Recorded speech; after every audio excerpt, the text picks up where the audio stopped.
Bugungi mavzumiz keng uchraydigan shikoyatlardan hansirash, uning sabablari va davolash usullari haqida gaplashamiz.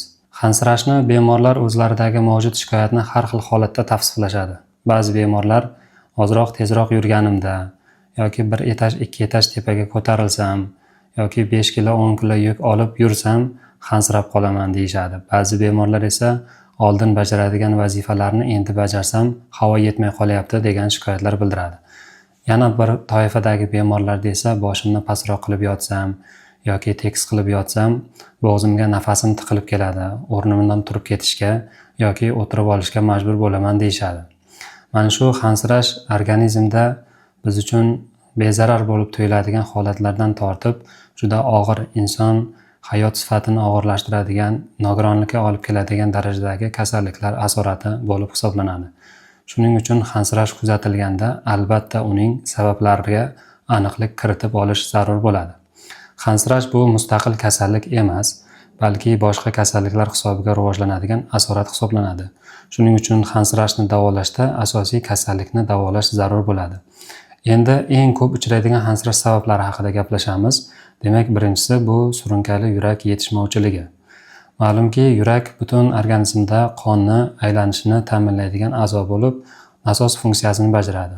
Butun tanadan venos qon tomirlari orqali qonni qabul qilib, katta va kichik qon aylanish doiralari orqali qonni aylantiradi. Normal holatda bizda 1 daqiqada kislorodga bo'lgan ehtiyojimiz 250 ml ni tashkil etadi. Jismoniy yuklamalar vaqtida, psixoemotsional zo'riqishda, yugurganda yoki futbol o'ynaganimizda kislorodga bo'lgan ehtiyoj oshadi. Ya'ni bu 1500 ml minutgacha oshishi mumkin. Normal holatda yurak o'zining kardial rezerv deb ataladigan xususiyati orqali, imkoniyatlar orqali organizmda kislorodga bo'lgan ehtiyojini to'laqonli qondirib bera oladi. Surunkali yurak yetishmovchiligi bu boshqa yurak kasalliklari yoki boshqa a'zolardagi kasalliklarda asorat sifatida rivojlanadi. Surunkali yurak yetishmovchiligida yurakda kardiomiotitlarini regitligi, qattiqligi oshadi, elastikligi kamayadi, qon otish kuchi kamayadi. Mana shu sababga ko'ra surunkali yurak yetishmovchiligi rivojlanadi. Eng ko'p uchraydigan sabablardan biri bu gipertoniya kasalligi. Gipertoniya uzoq muddatli qon bosimini normadan yuqori ko'rsatkichlarga yurishi asta-sekin yurak muskullarining zo'riqishiga va kengayishiga keyinchalik surunkali yurak yetishmovchiligiga sabab bo'ladi. Shuning uchun o'z vaqtida normadan yuqori qon bosimlarini aniqlash va ularni davolash muhim ahamiyat kasb etadi. 150-160 mm qon bosimida yurganda hech qanday shikoyat bo'lmaganda, demak meni moslashgan qon bosimi shu dorilarni ichmasam ham bo'ladi degan fikrlar demak noto'g'riligini yana bir bor ko'rsatib turibdi. Ikkinchi eng ko'p sabablari bu yurak ishemik kasalliklari, stenokardiyalar yoki miokard infarkti. Ma'lumki, miokard infarktga o'tkazilgandan keyin infarktga uchragan soha asta-sekinlik bilan chandiq to'qimaga aylanadi. Chandiq to'qimi esa qisqarishda ishtirok etmaydi va mana shu chandiqlangan sohani o'rnini ham yurakning qolgan muskul qismlariga tushadi va asta-sekin yurakda muskullarning zo'riqishi surunkali yurak yetishmovchiligiga olib keladi. Yana bir narsa, infarktni erta davrlarida biz bemorlarga qat'iy yotoq rejimini tavsiya etamiz.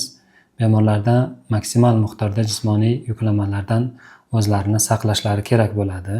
Lekin ba'zi bemorlar o'zimni yaxshi his qilyapman, demak yursam, harakat qilsam ham bo'lar ekan degan fikrda 5 qadam 10 qadam yurishadi va o'tkir davrida o'sha infarktga uchragan muskul qismlarining kengayib qolishi, anevrizmasi kuzatiladi. Mana shu keyin 2 haftadan keyin, 1 haftadan keyin surunkali yurak yetishmovchiligining klinikasi bilan qayta bizga murojaat qilishadi. Ozgina yurganda hansirab qolish yoki oyoqlarda shishlar kuzatilib boshlaydi.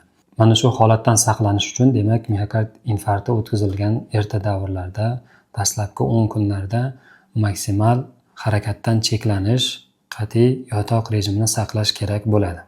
Keyingi eng ko'p uchraydigan sabablari bu infeksion toksik yallig'lanishdan keyin rivojlanadigan miokarditlar yoki bo'lmasa har xil turdagi kardiomiopatiyalar, homiladorlik davrida yoki tug'ruqning erta davrlarida rivojlanadigan peripartal kardiomiopatiyalarda ham demak yurak kameralarining kengayib ketishi yoki bo'lmasa yurak muskullarini regitligi oshib, demak kardioskleroz jarayonlariga uchrashi yoki yurak muskul qavatlarining qalinlashib, otib beradigan qon hajmi kamayishi hisobiga ham surunkali yurak yetishmovchiligi rivojlanadi. Yana eng ko'p uchraydigan sabablardan biri bu aritmiyalar hisoblanadi.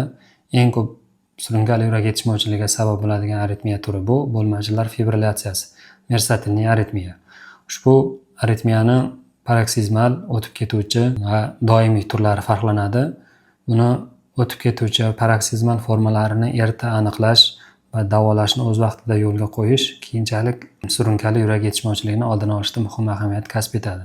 Aritmiyani ushbu turini aniqlashda eng ishonchli belgisi bu xuruj vaqtida olingan elektrokardiogramma yoki bo'lmasa sutkalik Holter tekshiruvi yordamida kunlik o'tib ketuvchi paroksizmal turdagi aritmiyalarni o'z vaqtida aniqlash mumkin bo'ladi. Yana yurak qon tomiri bilan bog'liq o'tkir yurak yetishmovchiligiga sabab bo'ladigan holatlardan biri bu o'pka arteriyalar tromboemboliyasi, TELA kasalligi. Bu kasallikda demak ko'pincha fon vazifasini oyoq chuqur varikoz qon tomirlaridagi tromblar va ularni ko'chib o'pka tomirlariga tiqilishi hisobiga rivojlanadigan hansirash. Bu hansirashni ham erta davrlarda demak to'satdan paydo bo'luvchi hansirashlar, sovuq ter bosishi, ko'krak qafasida og'riqlar, qon bosimini tushib ketishi infarktga o'xshash belgilarni beradi va zudlik bilan shoshilinch tibbiy yordam ko'rsatishni talab qiladi. Hansirash haqida yana bir muhim holatni aytib o'tish kerak. Surunkali yurak ishemik kasalliklari, stenokardiya bilan og'rigan bemorlarda demak anginozniy og'riqlar bo'ladi. Jismoniy yuklamalarda yurganda yurak sohasida to'sh ortida og'riqlarni his qiladi. Ular jismoniy yuklamani cheklaganda, dam olganda ushbu og'riqlar o'tib ketadi. Aynan shu og'riqlarga ekvivalent sifatida hansirash ham bo'lishi mumkin. Bu nima degani? Demak, jismoniy yuklamalarda yoki yurganda og'riqda o'rniga hansirash bo'lishi mumkin. Mana shu ikkalasini ham farqlab olish, demak, davolash taktikasiga o'rin egallaydi. Kasallik diagnostikasi bemorlar kelishadi, EKG qildirdim, echo tekshiruvidan o'tdim, menda hammasi yaxshi ekan, menda surunkali yurak yetishmovchiligi bormi degan savol berishadi. Elektrokardiogramma surunkali yurak yetishmovchiligini bevosita diagnostika qilishda ishlatilmaydi, lekin biz yuqorida aytib o'tilgan aritmiya hisobiga kelib chiqadigan kasalliklarni o'z vaqtida aniqlashda elektrokardiogrammani ahamiyati katta. Ikkinchi tekshiruv bu exokardiografiya tekshiruvi, yurak ultratovush tekshiruvi hisoblanadi. Surunkali yurak yetishmovchiligini diagnostika qilishda ushbu tekshiruvda ahamiyati katta. Aynan o'sha exoni ma'lumotlari bo'yicha surunkali yurak yetishmovchiligining klassifikatsiyalari farqlanadi. Echo tekshiruvda yurakning kameralari, ularning devorlari, qon otish fraksiyalari baholanadi. Aynan shu qon otish fraksiyasiga ko'ra, agarda 50% dan yuqori bo'ladigan bo'lsa, saqlangan qon otish fraksiyali surunkali yurak yetishmovchiligi yoki 40 dan 49% gacha bo'ladigan bo'lsa, nisbatan kamaygan qon otish fraksiyali surunkali yurak yetishmovchiligi. Agar 40% dan kamaygan bo'lsa, demak bu past qon otish fraksiyali surunkali yurak yetishmovchiligi deb baholanadi. Demak, bundan ham ma'lumki, demak, saqlangan qon otish fraksiya bo'lganda ham surunkali yurak yetishmovchiligi rivojlanishi mumkin ekan. Muhim laborator diagnostik tekshiruv usullaridan biri bu N-terminal pro-BNPP peptid gormon tekshiruvi hisoblanadi. Bu gormon yurak chap qorinchasi orqali ajratiladi. Yurakda chap qorinchasi qanchalik zo'riqadigan bo'lsa, qonda ushbu gormonda miqdori yuqori bo'ladi. Normada buni miqdori 125 pikogram millilitrgacha bo'ladi. Agarda tekshiruvda ushbu gormon ko'rsatkichi normal ko'rsatkichlarga mos keladigan bo'lsa, demak sizda surunkali yurak yetishmovchiligi yo'qligini ishonchli belgisi hisoblanadi. Agarda bu ko'rsatkich 125 pikogram millilitrdan baland chiqadigan bo'lsa, demak surunkali yurak yetishmovchiligini haqida ishonchli ma'lumot beradi. Lekin bu har doim ham surunkali yurak yetishmovchiligi mavjud degani emas, balki boshqa kasalliklar, yallig'lanish kasalliklari, tana haroratining ko'tarilishi, ba'zi buyrak kasalliklarida ham ushbu ko'rsatkich yuqori chiqishi mumkin. Yakuniy xulosani, demak, EKG, echo, ushbu laborator diagnostik tekshiruv usullari va bemordagi shikoyatlarni hisobga olgan holda yakuniy diagnoz shifokor tomonidan qo'yiladi. Davolash usullari: bemorlar surunkali yurak yetishmovchiligini qanday davolayman deb murojaat qilishadi. Surunkali yurak yetishmovchiligini davolash bu murakkab mexanizm hisoblanadi va faqatgina shifokor kardiolog shug'ullanishi kerak. O'z-o'zidan simptomlarni bartaraf qiladigan dorilarni qabul qilish bilan bu kasallikdan, bu asoratlardan bartaraf etib bo'lmaydi. Oldinlari surunkali yurak yetishmovchiligidan o'lim holatlari hattoki og'ir onkologik kasalliklardan ham ko'ra yuqori bo'lgan. Hozirgi kunda zamonaviy dorilarni amaliyotga tatbiq etilishi surunkali yurak yetishmovchiligi haqidagi fikrlarni o'zgartirdi. Ushbu kasallikni erta bosqichlarda aniqlash va davolash yuqori prognostik ko'rsatkichga ega, lekin vaqtida aniqlanmagan surunkali yurak yetishmovchiligi bilan kuzatiladigan o'lim holatlari hozirgi kunda ham juda yuqori ko'rsatkichlarga ega. Surunkali yurak yetishmovchiligini davolashda hozirgi kunda ishlatiladigan asosiy guruh dorilarni aytib o'tamiz. Demak, birinchisi bu SGLT2 ingibitorlari. Empagliflozin va dapagliflozin tarkibli dorilar. Bularga emaglif, Diampa, Farxiga, Jardins kabi dorilarni eshitgansiz. Ikkinchi guruh dorilari angiotensin retseptor va neprolizin ingibitorlari, APF ingibitorlari, BRA ingibitorlari. Bularga valsartan, sakubitril tarkibli dorilar, Uperio, Sakurtan yoki enalapril, berlipril, perindapril, valsartan, telsartan, kandisartan kabi dorilarni bilasiz. Uchinchi guruh dorilar, bular beta blokatorlar, yurak urishlar sonini kamaytiradi va kislorodga bo'lgan ehtiyojni kamaytirib beradi. Bularga bisoprolol, karvedilol, nebivalol, metoprolol kabi dorilarni bilamiz. To'rtinchi guruh dorilar mineralokortikoid antagonist retseptorlari. Bularga veraspiron va epileron kabi dorilar. Va oxirgi guruh dorilarimiz bular diuretiklar, surunkali yurak yetishmovchiligi dimlanish bilan yoki suv yig'ilishi bilan, shishlar bilan kechadigan holatlarda ushbu siydik haydovchi diuretik dorilarni ishlatamiz.